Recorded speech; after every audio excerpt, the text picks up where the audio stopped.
The power of gratitude is something most people only understand after life has already taken more than it gave. And this story begins with a man named Aaron who believed happiness was always somewhere else. Never where he was. Aaron had a decent job, a roof over his head, food on his table, and people who cared about him, but none of it ever felt like enough. Every morning he woke up focused on what was missing instead of what was present.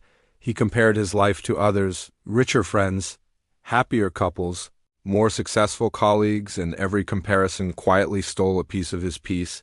Aaron believed that once he earned more, once he moved to a bigger place, once people respected him more, then he would finally be grateful.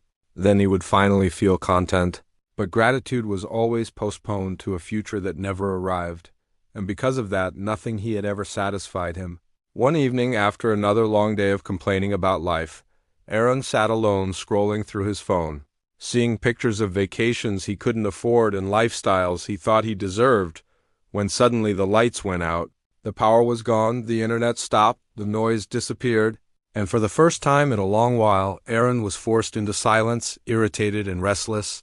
He grabbed a candle and stepped outside, and that was when he noticed an elderly woman sitting calmly on the steps of her small house across the street, smiling softly as if nothing was wrong, curious and slightly annoyed. Aaron asked how she could be so calm when everything had stopped, and she replied with a gentle laugh that stillness was something she welcomed because it reminded her of what truly mattered. Confused, Aaron sat down nearby and began complaining about money, about stress, about how unfair life felt, how hard he worked, and how little he felt he had. The woman listened quietly and then asked him a simple question that changed everything. She asked, "When was the last time you thanked life for something instead of asking it for more?" Aaron couldn't answer because he couldn't remember. The woman then told him a story of her own. She spoke about losing her husband, her health, and most of her possessions over the years, yet she said the happiest moment of her day was waking up and realizing she was still alive to feel the morning air. She explained that gratitude wasn't pretending pain didn't exist, it was choosing to notice what survived despite the pain. And those words unsettled Aaron because he realized he had been ignoring everything that was already right in his life.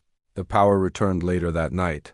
But something inside Aaron didn't, because once you see the truth, you can't unsee it. Over the next few days, Aaron began noticing things he had taken for granted: the warmth of his bed, the taste of his food, the sound of laughter, the fact that his body still carried him forward every day. Slowly, he understood that joy wasn't created by adding more to life, but by appreciating what was already there. He realized that chasing happiness without gratitude was like pouring water into a broken cup. Nothing ever stayed.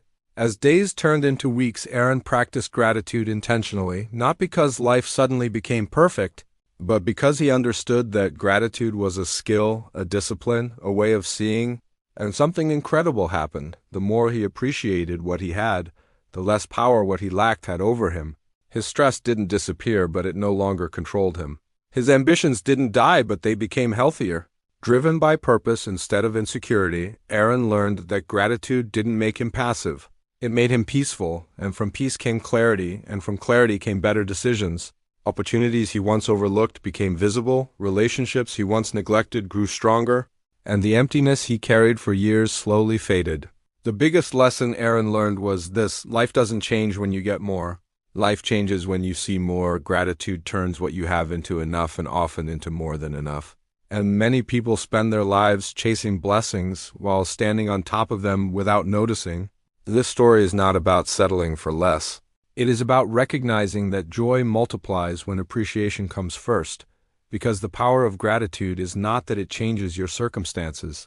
It changes you, and when you change, everything around you begins to feel different. So before you complain today, before you compare your life to someone else's, before you say you are unlucky or behind, pause and look at what is still standing in your life, what is still breathing, what is still possible. Because enjoying what you have does not mean giving up on your dreams. It means learning how to live while chasing them. And those who master gratitude discover a secret most people miss. Happiness is not waiting at the finish line. It is walking beside you the entire way, quietly waiting for you to notice it.